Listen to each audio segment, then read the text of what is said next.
Oke, aku live hari ini aku mau cerita kisah nyata aku.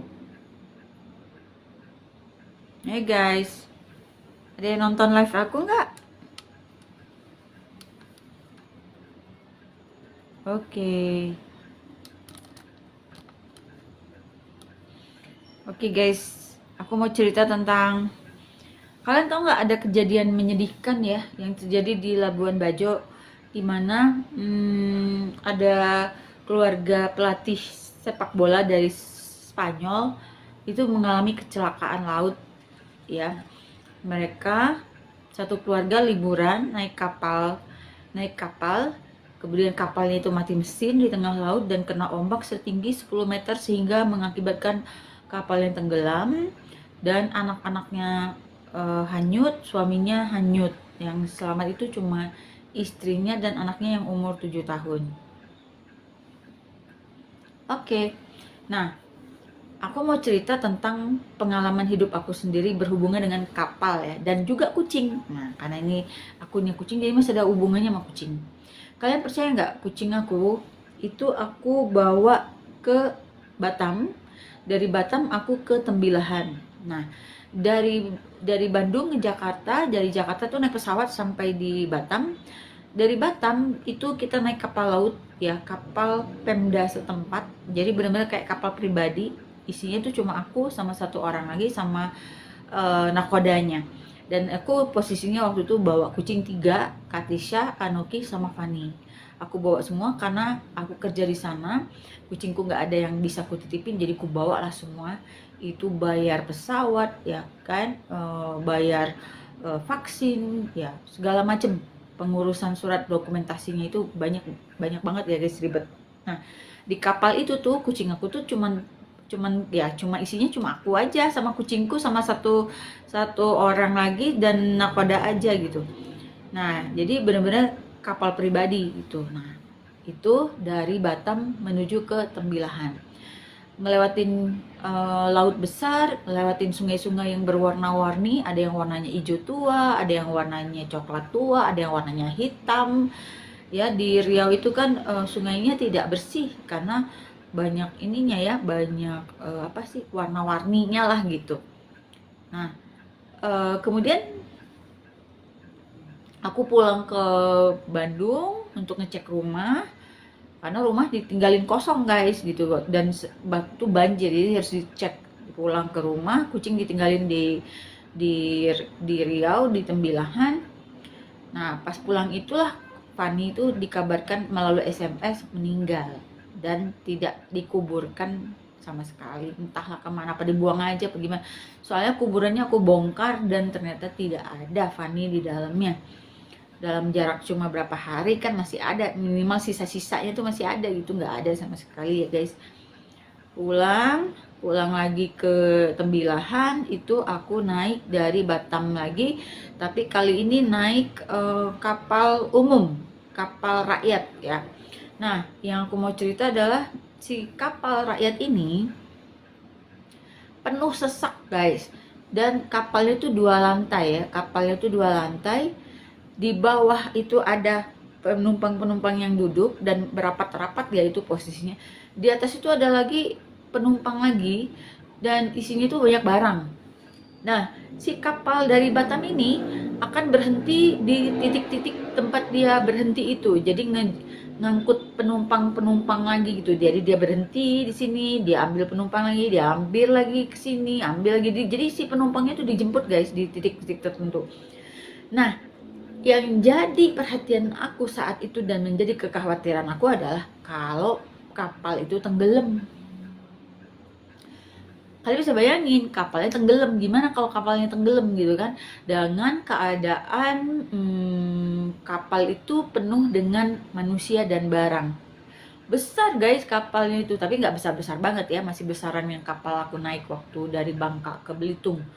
Nah, aku melihat kapal ini kalau tenggelam guys, udah kamu pasti mati, soalnya nggak ada pelampung, tidak ada safety, tidak ada keamanan buat penumpang-penumpang yang numpang di kapal itu. Dan itu melewati laut besar ya guys, laut Samudra Pasifik, apalah samudra apa itu, pokoknya lewatin jalur laut besar gitu. Nah, itu jadi kejadian di Labuan Bajo itu mengingatkan aku pada hal-hal ngeri yang aku alami waktu aku naik kapal laut di Indonesia. Waktu itu di Batam, aku naik kapal itu, aku melihat kayaknya kapal itu udah over muatan ya, udah muatannya itu berlebihan, manusianya banyak, tidak melihat ada pelampung satupun, terus posisinya itu seperti terkurung. Jadi di bawah itu, kita yang duduk di bawah itu seperti terkurung. Jadi ini langsung atap pendek pula, bener-bener posisinya tuh ngeri banget. Nah, yang makasih ya udah mampir ke live. Aku mau cerita tentang kapal dan pengalaman aku naik kapal sama kucing, guys. Jadi, nah, yang paling enak tuh waktu aku dari Batam naik kapal pribadi dari kapal Pemda itu. Nah, itu bener-bener isinya cuma kucing aku 3, sama aku, sama satu cewek lagi, dan satu nakoda. Nah, itu pengalaman pertama kali aku naik kapal laut pribadi melalui laut dan sungai. Sungainya tuh berwarna-warni, guys, ternyata. Jadi aku melihat banget warna-warna sungai-sungai di daerah perairan Riau ya. Jadi warnanya hitam, hijau tua, coklat. Wah, pokoknya aku melihat segala macam jenis air di sungai gitu loh.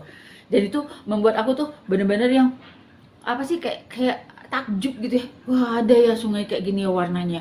Ada ya, kalau di Sungai Musi itu kan warnanya cuma satu ya, kecoklatan kemerah-merahan gitu. Tapi kalau di Riau, guys, ada hitam, hijau tua, coklat muda, coklat tua. Oh, bahkan ada cenderung kayak warna-warna merah-merah hati gitu. Pokoknya banyak deh warna-warninya.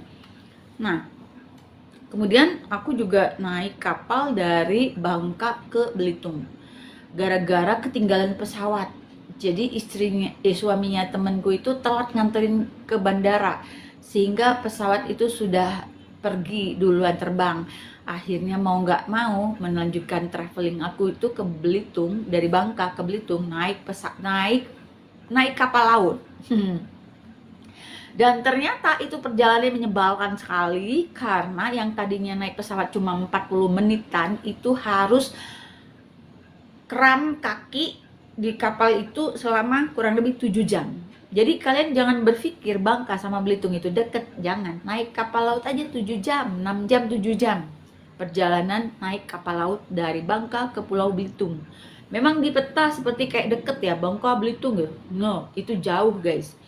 Nah, duduk itu benar-benar yang dempetan dengkul ya, padet, penumpangnya padet, tapi itu di lantai 2. Posisinya tuh naik kapal itu di lantai 2, jadi lebih outdoor, jadi lebih terbuka anginnya. Beda dengan yang aku naik kapal yang Batam itu. Kapal yang Batam itu yang di bawahnya itu lapisannya tuh ngeri banget, kayak bener-bener kayak ketutup banget gitu. Jadi kalau celaka udah matilah kamu di situ, nggak bisa ngapa-ngapain, berenang nggak bisa gitu kan, keluar nggak bisa gitu. Nah, kalau yang di kapal Bangka Belitung ini itu di posisinya kayak di lantai 2. Jadi ini langsung nggak ada dinding. Jadi langsung laut ya.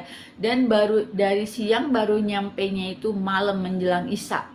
Nah, itu melewati samudra besar juga. Nah, kalau pengalaman aku waktu kecil dulu, sering liburan dari Palembang ke Jakarta itu naik kapal laut juga, nyebrang Bakauheni, Lampung ke Pulau Jawa itu kan ada pelabuhan Bakauheni namanya. Nah, kapalnya itu besar. Kalau itu beda ya, itu kapalnya super besar ya, beda dengan yang aku sebutin yang Batam sama yang Pangkal Pinang itu. Nah, yang di Batam itu kapal itu malah dari kayu-kayu gitu loh, dinding-dindingnya masih kayu gitu kan.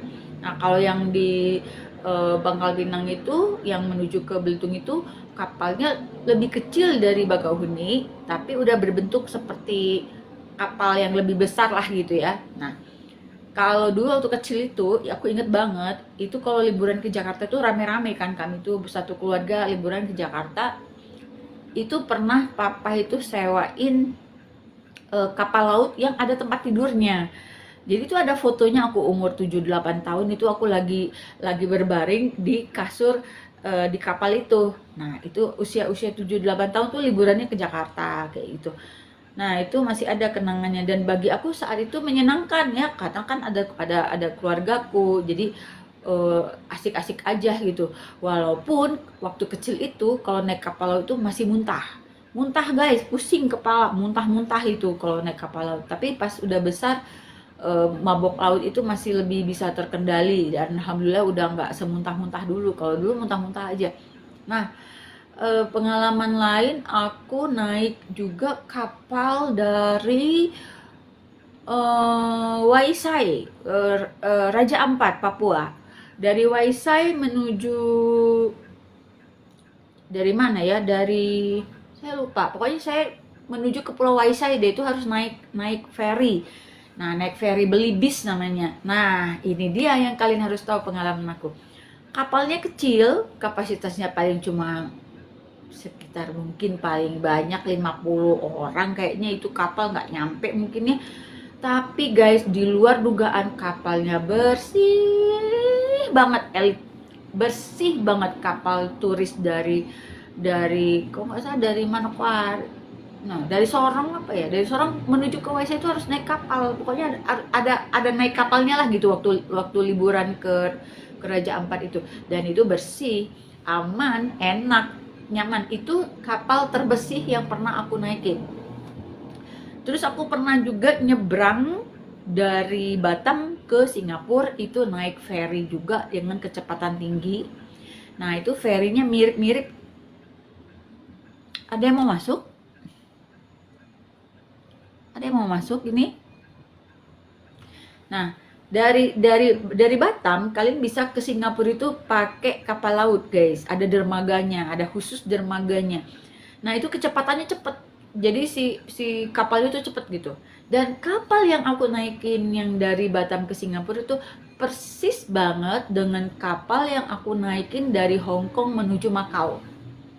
Jadi aku pernah ke Macau, naik kapal speed cepat juga, sama seperti yang kayak di Singapura tuh, mirip banget itu, persis banget. Jendela-jendelanya ya, ruangannya lebih lebar, terbuka, jadi bener-bener lega gitu ya, tinggi itunya, jadi nggak sumpek. Dan itu bagus sih, bersih juga. Nah, itu dari Macau, dari Hong Kong ke Macau itu naik naik ferry, itu pulang pergi.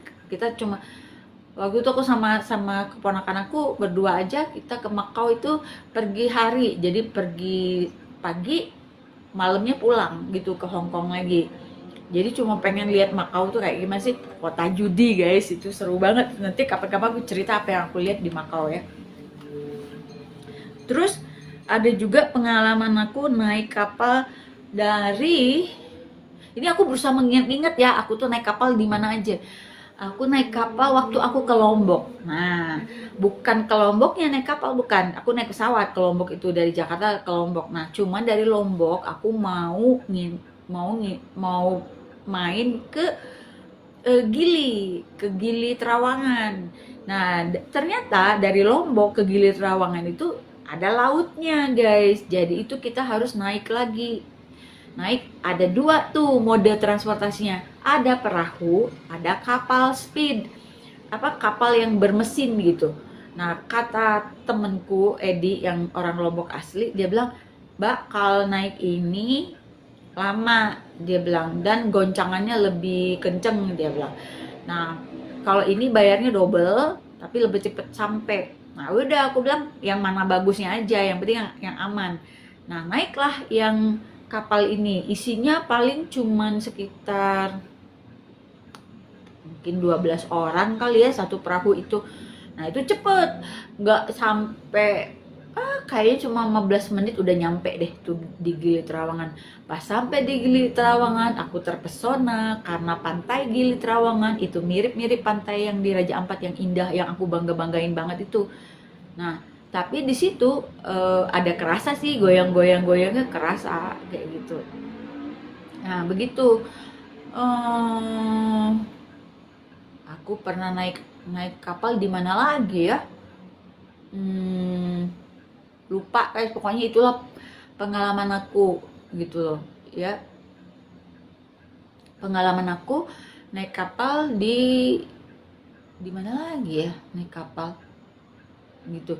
Nah, yang jadi masalah itu adalah apa coba? Kalian bayangin bahwa keselamatan pelayaran di Indonesia itu hampir boleh dibilang nggak ada. Nah itu yang berbahayanya. Jadi pada saat aku misalnya naik kapal yang di Batam, yang paling ngeri itu yang di Batam itu guys, aku merasa nih kalau mati tenggelam udah mati deh semua. Kenapa? Nggak bisa keluar. Orang perahunya aja kapalnya aja pendek, terus dua lantai tapi sumpek gitu, pasti nggak bisa keluar gitu loh. Nggak bisa kita mau keluar dari badan si kapalnya aja nggak bisa gitu. Jadi aku ngerasa oh iya, aku ingat kejadian. Waktu itu aku masih SMP, aku liburan ke Jakarta sama sepupuku. Kita lagi ngobrol-ngobrol di dek kapal. Ini kejadiannya di Bakauheni, di antara Lampung Sumatera, Sumatera Jawa ya. Jadi penyeberangan Bakauheni itu loh, yang selat itu kan. Nah, lagi ngobrol di dek. Nah, kapalnya bagus waktu itu. Kapal Bakauheninya bagus, bersih gitu. Nggak tahu aku kapal Nusantara lupa deh namanya. Pokoknya itu salah satu kapal Bakauheni yang paling bersih. Biasanya kan suka rada jorok-jorok, kumuh-kumuh gitu ya. Nah, pas lagi ngobrol tuh, lagi seneng-senengnya tuh ngeliatin laut, bunyi-bunyi laut. Kan udara laut itu enak ya kalau menurut aku ya. Aku suka tuh udara laut. Tapi kalau malam ngeliat laut tuh ngeri juga ya guys, kayak terhipnotis, bisa kamu nyebur juga. Tiba-tiba kita tuh kenalan tuh sama kru kapal. Jadi ada orang di kapal, kerja di kapal, terus dia ngajak kita ngobrol. Ya kita welcome aja, ngajak ngobrol. Tiba-tiba lagi ngobrol gitu, si cowok ini lari guys, lari, dia tiba-tiba lari, nggak tahu kenapa. Terus kita tuh ada kehebohan gitu di kapal itu, apa yang terjadi gitu. Ternyata guys, kalian mau tahu nggak, si cowok itu terjun ke laut karena ada penumpang yang terjun ke laut. Jadi dia nyelamatin orang itu. Si cowok ini pinter berenang.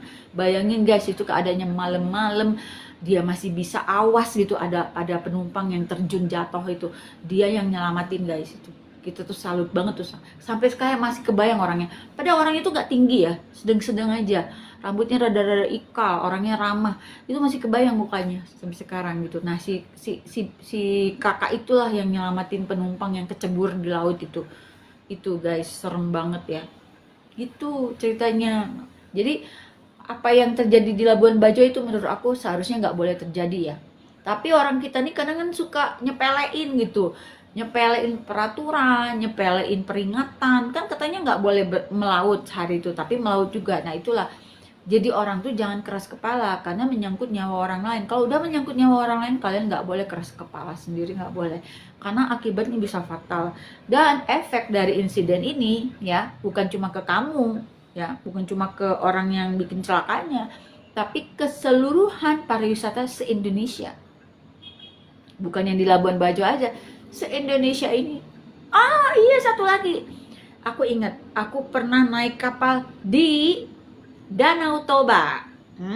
Aku inget sekarang, nambah lagi pengalaman aku naik kapal laut di, sebenarnya Danau Toba kan bukan laut ya, tapi kalian yang belum pernah ke Danau Toba, let me tell you something. Danau Toba itu gede banget kayak laut ya, kalian nggak bisa lihat ujungnya, saking besarnya nggak bisa lihat ujungnya guys. Jadi makanya Danau Toba salah satu danau terbesar di dunia itu. Bukan besar lagi guys, udah kayak laut. Jadi berasa kayak di laut naik kapal itu. Jadi kita nyebrang tuh ya dari daratan ini menuju ke Pulau Samosir itu, kita naik kapal laut. Nah, di kapal laut itu yang aku ingat, aku merasa tapi kan ada juga kan kecelakaan di Danau Toba itu, kan ada yang meninggal juga kan kapal itu kan. Tapi waktu itu aku merasa tenang karena kapalnya besar dan cuacanya tenang. Jadi merasa nggak ada ombak-ombak yang besar. Jadi merasa oke lah, bisalah selamat gitu kan. Nah, yang menjadi catatan aku, kapalnya juga bersih yang di Danau Toba itu ya. Kapalnya bersih, dan nih buat kalian yang belum pernah ke Danau Toba, kalian harus main ke Danau Toba karena itu one of the most beautiful places I've ever been to. Nah, di kapal itu yang aku ingat ya, yang di kapal itu kita tuh kan duduk berjejer gitu ya. Jadi kayak di lantai atasnya lah kita tuh, bukan di bawah. Jadi kita kayak model yang kapal yang dari Bangka Belitung itu gitu. Jadi kayak outdoor gitu ya. Jadi nggak ada dinding-dindingnya, kita cuma ada bangku-bangku. Nah kita duduk lah di situ berjejer bertiga kayak gitu. Nah waktu di kapal itu aku inget banget banyak banget penjajah ikan asin ya, ikan asin, ikan khas dari Danau Toba, dan itu murah guys, satu ikan tuh paling cuma 15.000, 10.000. Nah awalnya aku beli karena kasihan guys, beli karena kasihan, pengen ngelakuin jualan mereka, aku belilah gitu dengan perasaan skeptis, ini ikan asin apa, nggak tahu itu kan. Ternyata pas pulang ke Bandung itu dimasak, ternyata itu one of the best ikan asin. Ikan asin terenak itu salah satunya yang aku beli di Danau Toba guys, di Danau Toba itulah, belilah itu. Jadi kalau kalian mau ke Danau Toba, nyebranglah situ, nyebranglah situ. Siapa yang mau ikut nih? Kalau mau masuk boleh, masuk aja di live aku nggak ngerti gimana sih. Nggak ngerti aku nih, pokoknya aku ngoceh aja sendiri, ceritain sama kalian pengalaman aku. Nah, tapi ada pengalaman aku yang sangat seru berhubungan dengan kapal waktu aku tur Delta Mekong Tour di Vietnam. Jadi ceritanya aku sempetin ke Ho Chi Minh City.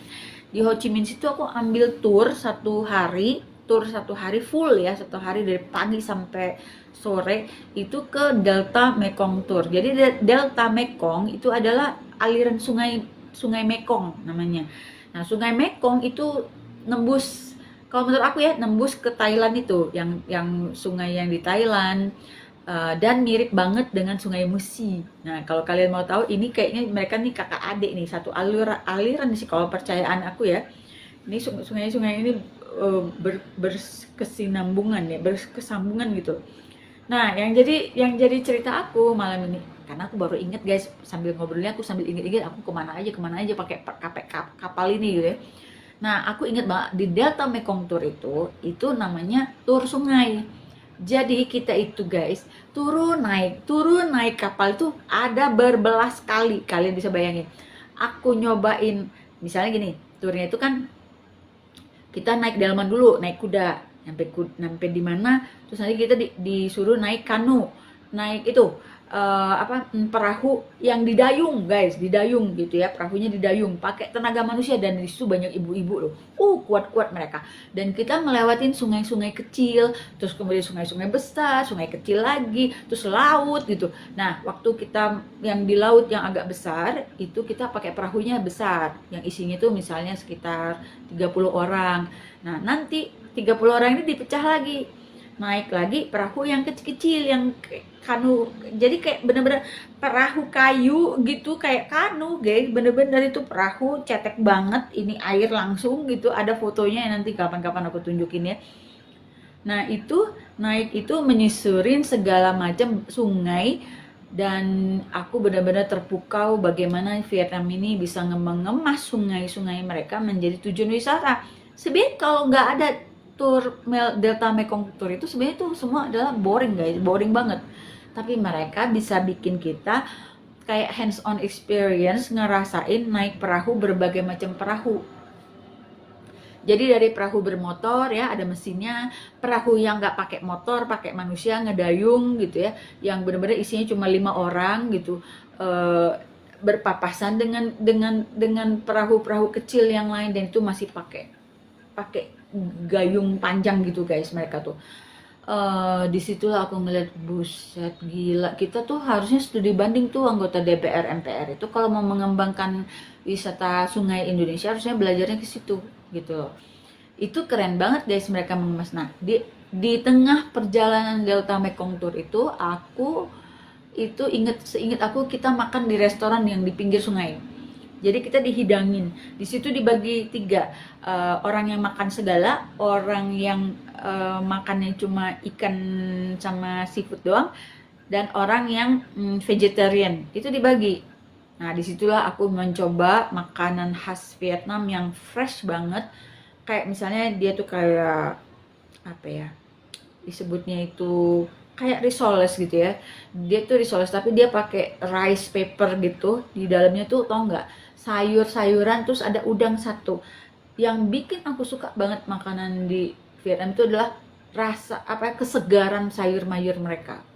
Mantap guys, buah-buahnya murah, bagus kualitasnya, harganya murah, seger banget, dan mereka nggak pakai kimia-kimia yang aneh-aneh guys. Jadi bener-bener alami, yang dijual tuh alami semua gitu. Makanya kalau kalian ke sana kalian harus wajib banget nyobain makanan atau beli buah-buahan segar mereka. Top banget. Nah, dari Delta Mekong Tour itu kita menuju juga ke pabrik permen santan. Aku bilang sih itu permen santan. Jadi mereka coconut milk candy disebutnya.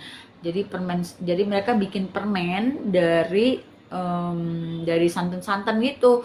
Terus dibikinlah pabriknya besar ya, bener-bener besar. Di situ mereka juga jual apa dompet-dompet yang dari kulit ular. Aduh, pokoknya bagus sih, tapi bukan bukan tipe aku yang membeli barang-barang dari kulit ular, itu is not me gitu loh. Jadi ngeri-ngeri sedap gitu ngeliatnya, bagus-bagus sih motifnya, tapi ya nggak suka aku barang-barang kayak gitu ya. Yang aku lihat bagaimana mereka mengolah si hasil kelapa mereka yang berlimpah itu menjadi permen, dan itu menjadi bukan cuma pabrik aja tapi menjadi tempat kunjungan wisata. Nah itu yang kerennya. Sama seperti waktu aku kemarin ke Malaka, aku ikut Malaka cruise ship disebutnya. Nah itu guys, cuma sungai doang, kita tuh cuma naik kapal yang kapasitasnya paling cuma sekitar 20 orang. Kita naik dari pangkalannya, itu jalan kurang lebih sekitar 20 menit ya ke sini. Nanti balik lagi gitu kapalnya ke sini gitu loh, ke pangkalan kita lagi. Dan itu cuma satu sungai. Beda dengan Delta Mekong Tour, aku melewati berbagai sungai bermacam-macam gitu ya. Dan seru banget itu. Naik turun, kapal naik, kapal lagi, turun lagi. Wah, pokoknya seru deh guys, seru banget. Dan itu dibikin sama mereka tuh kapalnya tuh bermacam-macam, sungai yang dilewati juga bermacam. Jadi kayak ada perubahan apa yang kita lihat gitu. Tapi kalau yang di Melaka itu sungai ini cuma satu. Tapi yang dilihat, nah ini balik lagi, bagaimana mereka mengolah tempat pariwisatanya kan gitu. Sesuatu yang menurut kita mungkin boring banget sih, membosankan, tapi mereka bisa mengemasnya, maka bisa menjadi sesuatu yang bisa dijual. Dan itu harganya itu kalau nggak salah berapa ya, satu orang tuh 100.000 apa berapa ya, lupa aku ya, 100.000 kalau nggak salah, 100.000 rupiah ya guys. Nah di Malaka cruise ship itu sungainya nggak menarik kalau menurut aku. Sungainya biasa aja, kayak sungai mungkin di 10 Ulu Palembang gitu kali ya, kayak gitulah kurang lebih. Tapi yang menarik adalah apa yang dilihat di pinggiran sungainya. Nah, pinggiran sungainya ini guys, semua rumahnya menghadap ke sungai. Jadi semua bangunan menghadap ke sungai. Ada yang dijadikan kafe, ada yang restoran, ada rumah penduduk biasa, ada lapangan terbuka, ada jembatan, di belakangnya apartemen. Nah, si rumah-rumah yang di pinggir sungai ini guys, mereka bikin mural, dibikinlah hiasan, gambar apa rumah, dinding rumahnya tuh dia gambar-gambarin. Ada yang gambar kucing, ada lucu-lucu banget. Nah, jadi akhirnya kita tuh naik kapal yang di Malaka cruise ship itu ngeliatin, ih gambarnya bagus ya, ini lucu ya. Jadi yang dilihat tuh bukan sungainya. Kalau yang di Delta Mekong Tour itu yang kita lihat tuh sungainya gitu loh. Nah jadi kita ngeliat tuh, oh gila ya, keren banget ya. Nah itu, jadi bagaimana mereka mengemas sebuah area menjadi tujuan wisata. Dan ini yang harus sebenarnya kita pelajarin gitu loh. Iya, soal mural itu aku punya cerita lucu waktu di Hong Kong. Kan di Hong Kong itu ada namanya Hollywood Street. Di situ tuh banyak yang berdasarkan buklet dari tourism board mereka itu, di situ tuh ada mural-mural yang tempat orang berfoto-foto gitu. Nyari lah itu ya Hollywood Street itu, setengah mati guys ternyata itu. Aku nggak mau cerita tuh, nanti aja aku cerita. Itu bagian seru waktu aku traveling. Aku seneng traveling sendiri ya guys. Aku tuh solo traveler sebenarnya. Kalau ada yang ikut satu orang aja yang ikut gitu. Tapi aku lebih seneng jalan sendiri sih sebenarnya, karena lebih bebas gitu ya. Nah pengalaman aku tuh banyak juga sih, traveling lumayan banyak ya, dan seru-seru gitu yang aku alamin ini gitu ya. Tapi aku mau traveling lagi sih sebenarnya guys. Cuma kadang santai aja gitu travelingnya gitu kan, karena udah usia juga ya kan. Tapi anyway, menurut aku Indonesia kalah jauh dalam mengolah tempat wisatanya ya. Dari segi mengemas sebuah daerah menjadi tempat wisata itu kalah jauh. Kita harus belajar tuh dari Vietnam, dari Thailand. Oh iya, aku lupa. Aku juga naik kapal di Thailand. Nah, jadi Thailand itu ada namanya tuh Wat Arun kalau nggak salah. Lupa guys, sudah lama. Pokoknya ada Wat Arun itu lokasinya tuh kayak beda pulau gitu loh dengan si Thailand ini. Jadi kita tuh tetap harus naik kapal. Naik kapal lagi di Wat Arun itu. Jadi nah, sungainya itu hampir mirip banget kayak Sungai Musi. Persis banget. Coklat-coklatnya, persis banget lah kayak kakak adik deh sama Sungai Musi. Cuman di Wat Arun itu, nggak usah namanya Wat Arun deh itu, yang naik kapal itu tuh banyak bangunan-bangunan yang berkerucut-kerucut kayak piramida gitu. Nah, kalian jangan salah ya, itu adalah kuburan sebenarnya, makam. Jadi bukan bangunan monumental apa gimana, enggak, itu adalah sebuah makam dari keluarga-keluarga raja. Dan itu dibikin seperti modenya itu seperti kayak candi-candi di Indonesia, tapi mereka buat dari keramik. Jadi dari pecah-pecahan keramik, nah mereka rangkai satu-satu, jadilah tuh bangunan. Bagus deh, bagus banget. Oh ya, by the way, aku baru ingat lagi kan kalau ngobrol kayak gini jadi ingat. Waktu di Hong Kong juga naik kapal, guys. Nah, jadi Hong Kong itu kan sebenarnya dia kayak tempatnya Hong Kong itu kecil aja loh guys, jangan dikira Hong Kong tuh besar. Hong Kong tuh kecil aja gitu. Jadi akhirnya kita itu, aku sama Ulfa itu naik kapal di Hong Kong, pengen nyobain keliling Hong Kong itu di perairannya. Ternyata kecil Hong Kong tuh, cuma sebentar aja udah nyampe, kayak gitulah, kecil guys Hong Kong itu. Jadi sehari juga udah bisa jalan kaki, udah keliling semua sebenarnya, nggak terlalu besar banget, enggak sih. Nah, di Hong Kong itu yang menarik adalah area pinggir lautnya. Jadi mereka bikin pinggir lautnya itu benar-benar terbuka, disebutnya Victoria Harbor ya di situ. Jadi mereka rapiin banget, tidak ada pedagang kaki lima satupun, semua areanya bersih banget. Dan itu cuma ada kayak pagar besi doang gitu pinggir-pinggirnya. Nah, di belakang kita itu sudah laut lepas ya, laut lepas.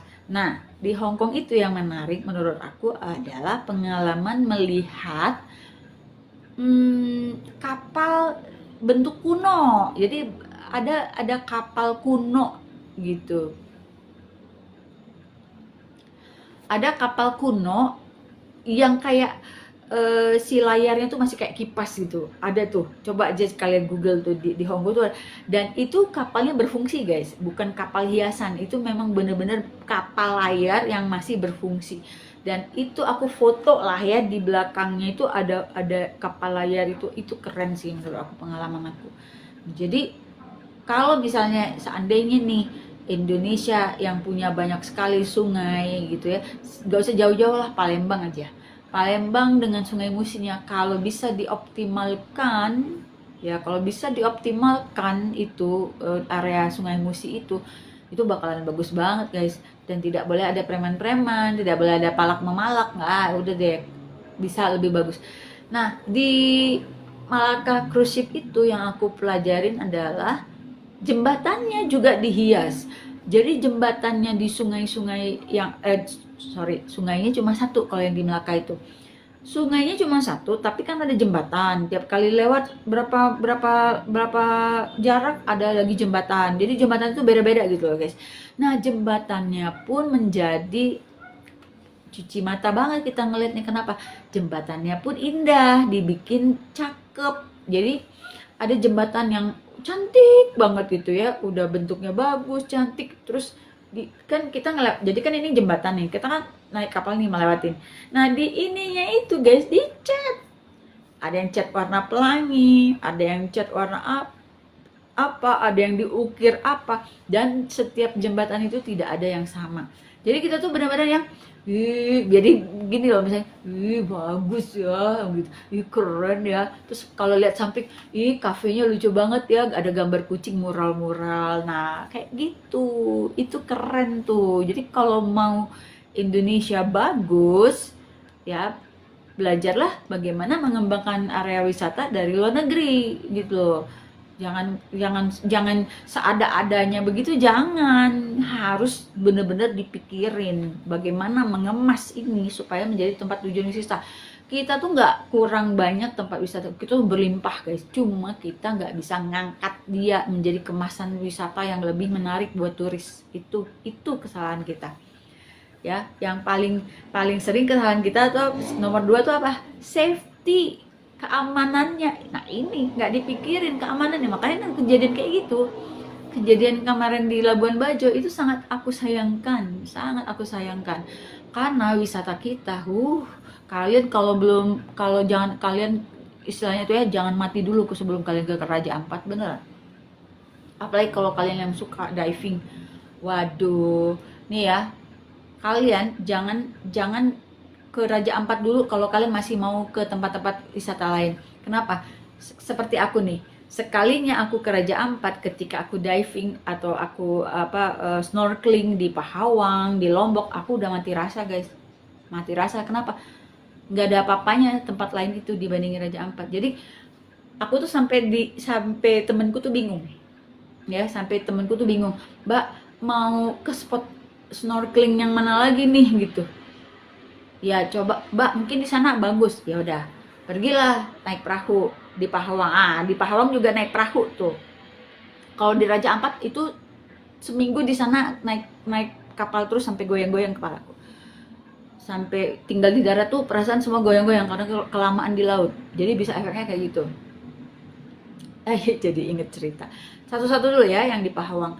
Yang di Pahawang itu kita tuh ke spot-spot snorkeling. Turun nih aku snorkeling ke bawah, nyempul ke air. Nah, terus aku ke atas lagi. Aku bilang nggak seru. Gue bilang apa yang dilihat? Nggak ada yang bagusnya. Gitu kan. Di Bangka juga, di Belitung juga kurang bagus ya guys, karena rusak alamnya. Yang kalau di Belitung itu banyak kerusakan, karang-karang laut itu banyak yang rusak. Terus bintang-bintang laut tuh dijadiin mainan gitu loh.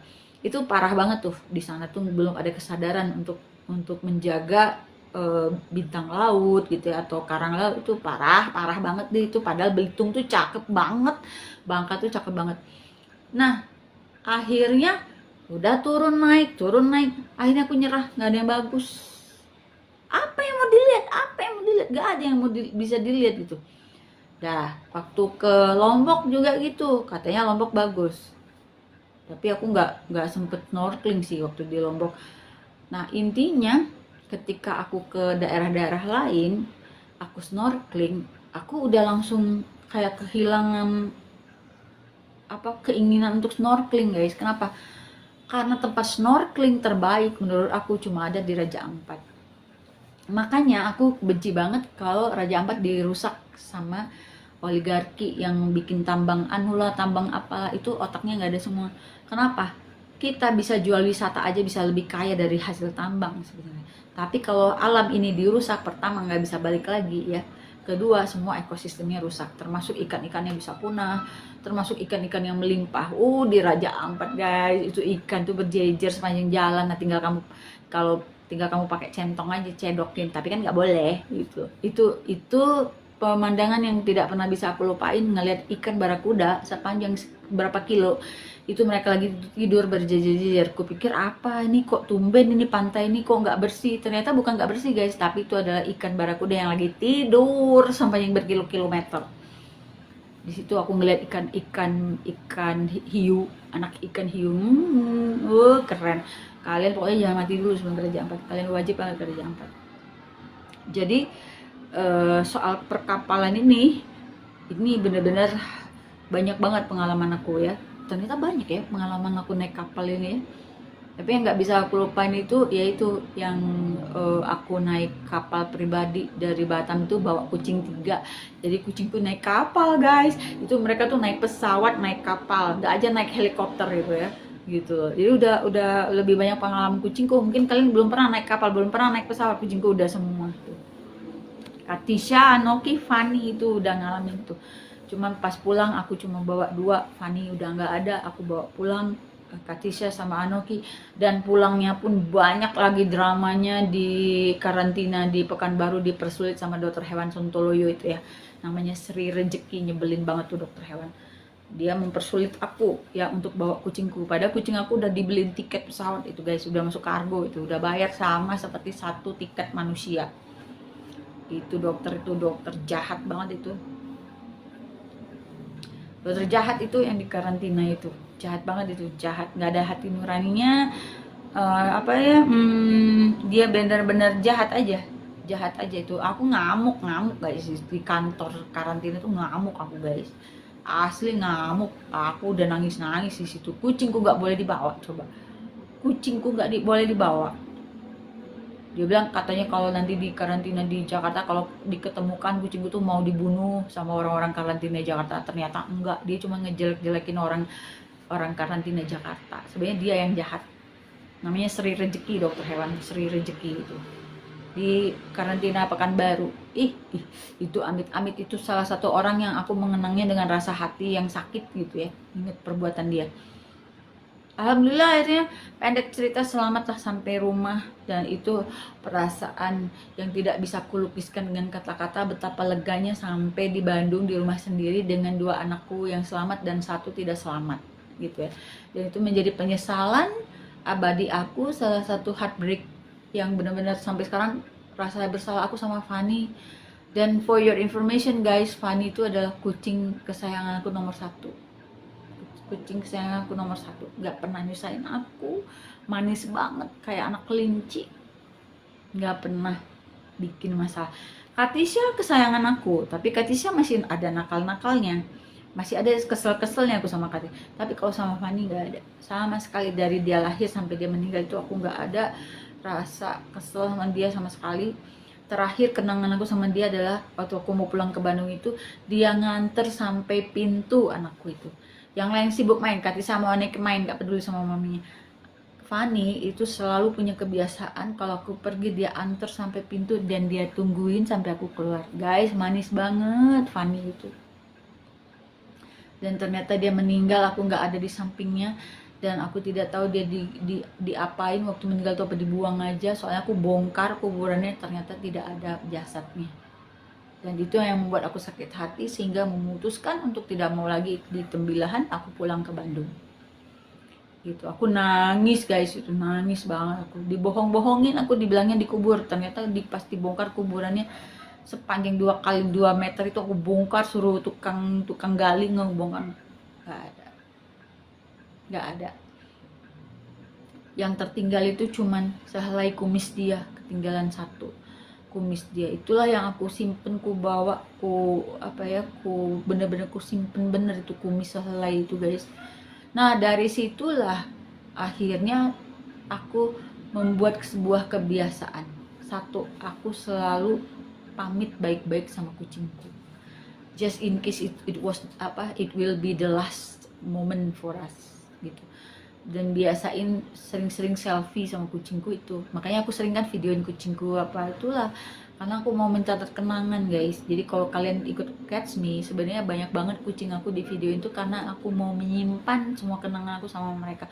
Karena umur kucing ini kan sebenarnya lebih pendek dari umur kita gitu ya. Yang kedua itu, Fanny itu membuat aku setiap kali kucingku meninggal, ini ya sejak Fanny ini ya guys, karena kan waktu Fanny meninggal kan aku nggak tahu jasadnya gimana ya, menghilang begitu aja, tinggal sehelai kumis itu yang kutemukan di karpet kamar aku. Aku mulai sejak Fanny itu, setiap kali kucingku meninggal pasti aku gunting sedikit bulu mereka. Bulunya itu aku simpen, ku tulisin tanggal dia meninggal, tanggal dia lahir, terus ini bulu siapa, misalnya Chinmoy, ku tulis, itu ku simpen guys. Jadi aku tuh punya banyak, ada kotak-kotak kucing aku, Taming lah, Chinmoy, Katisha, siapa lagi, pokoknya semua lah. Itu sejak Fanny itu aku membiasakan diri untuk ngambil bulu kucing aku. Jadi kalau aku ngeliatin bulu kucing itu, aku jadi ingat kucing aku. Oh iya ya, ini bulunya Katis, ini bulunya Chinmoy. Jadi Katis itu sama Katisha kucingku itu bukan orangnya guys, warnanya bukan orangnya. Katisha itu keren. krem. Jadi warnanya itu susu, kayak susu, apa, krem susu ya, gimana ngomongnya ya, krem. Jadi bukan bukan oranye, bukan orange. Kalau orange itu kayak Jojoy ya kan, atau Rehan, nah itu kucing Oyen ya. Tapi kalau Katisha itu dia warnanya krem. Jadi dia bukan orange, bukan, pokoknya gimana ya, warnanya krem, itu krem, warna krem warnanya itu, bulu dia itu. Nah kalau Chinmoy dia lebih krem ke orange, tapi kalau Katisha itu dia krem warnanya. Nah itu banyak bulunya Katisha itu, banyak karena Katisha itu kan bulunya tebal banget. Jadi kadang-kadang memang sering di pruning gitu. Nah bulu-bulunya itu aku kumpulin, adalah sekitar 1 kotak gitu bulu-bulu dia itu. Kalau Chinmoy itu bulunya pas diambil pas dia meninggal aja. Nah, termasuk bulu cantik. Nah, cantik ini kan kemarin kan digundulin ya beberapa bagian tubuh dia, kan dia kan parah banget tuh kulitnya. Nah, itu bulunya aku kumpulin guys di satu wadah. Tuh. Kakak yang belum ada bulunya. Kakak belum pernah diambilin bulunya gitu. Ya itulah cerita aku guys. Seinget-inget aku ya naik kapal laut itu. Nah, jadi aku nggak kebayang gitu ya bahwa ya itu tadi sangat disayangkan, keamanan perjalanan laut di Indonesia itu boleh dibilang nggak ada. Jadi kalau kita kena kecelakaan laut, amit-amitnya ya udah, bebacaan aja, siap-siap meninggal aja gitu, karena pelampung nggak ada, penolong nggak ada, pertolongan lambat, komunikasinya juga jelek gitu kan, jadi nggak ada yang bisa nolongin gitu. Jadi cuma bebacaan aja, minta ampun sama Allah gitu aja. Karena memang urusan safety di Indonesia itu selalu diabaikan dan diabaikan, diabaikan dan diabaikan. Dan orang-orangnya ini, orang timur itu kan keras kepala, orang-orang timur. Kalian belum tahu kan pergaulan timur itu kayak gimana? Timur tuh orangnya keras-keras, guys. Keras-keras, keras kepala, maunya dia sendiri dan emosional. Ya, kalau dia diajarin belum tentu bisa nerima. Nah, mungkin orang-orang ini sudah dikasih, sebenarnya kan orang-orang ini kan sudah dikasih peringatan nggak boleh melaut hari itu. Tapi kan keras kepala, kepala batu. Akhirnya apa? Bikin orang lain celaka. Makanya rasain lah itu.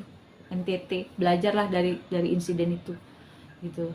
Ya, karena insiden kayak gini bukan cuma akan merugikan NTT, tapi seluruh wilayah Indonesia rugi.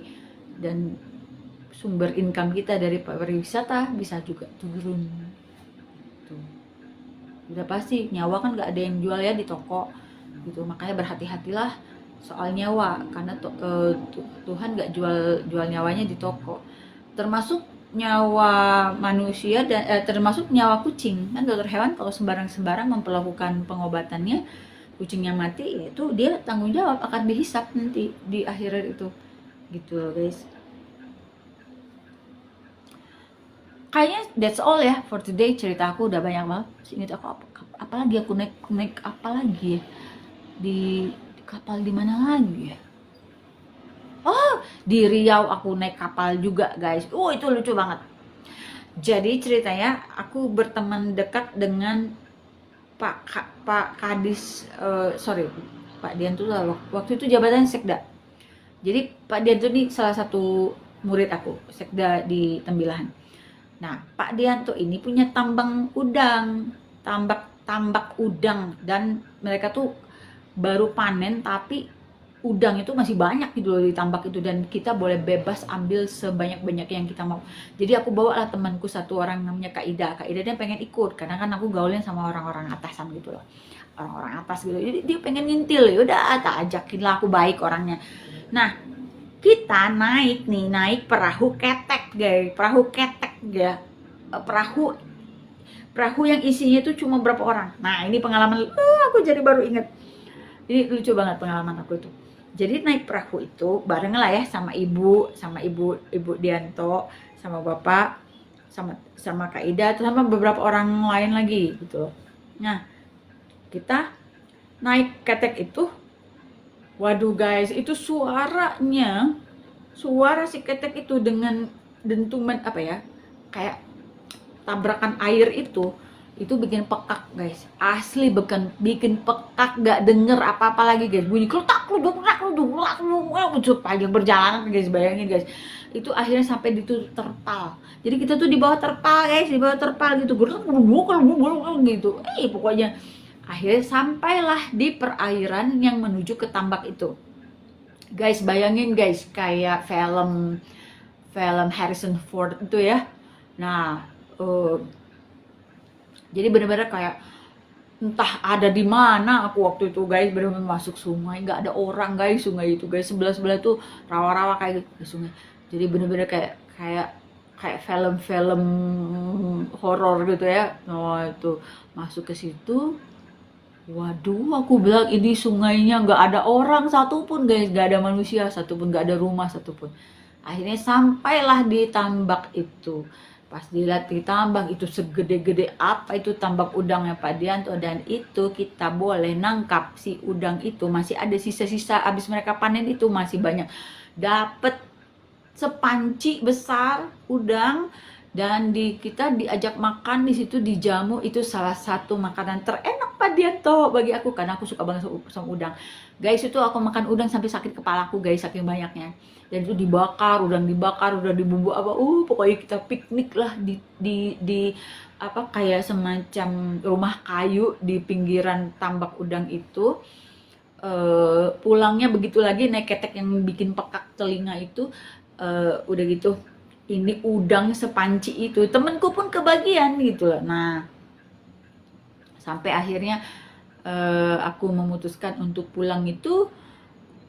Ya sudah, akhirnya si udang itu ku kasihin ke Kak Ida semua. Dia seneng banget, sepanci guys udang aku guys, berapa kilo itu, ada kali 5 kilo apa 10 kilo nggak tau lah.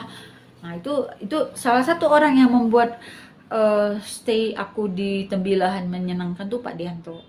Dan Pak Dianto sekarang jadi kepala dinas apa ya, pertambangan atau apa gitu sekarang tuh, dan masih berhubungan baik sampai sekarang gitu loh. Terima kasih banget loh Ibu sama Pak Dianto, itu yang you made my day when I was in Tembilahan gitu. Dan pengalaman aku ke tambak udang itu pertama kali juga, dan aku benar-benar melihat udang tuh. Jadi aku mungutin udang guys, mungutin udang tuh di lumpur-lumpur tambak itu, aku seneng banget. Aduh, pokoknya itu adventure banget deh buat aku, seru banget. Nah itu kan jadi keingetan kan, jadi aku bagus juga bikin live kayak gini, jadi semua memori kehidupan aku tuh bisa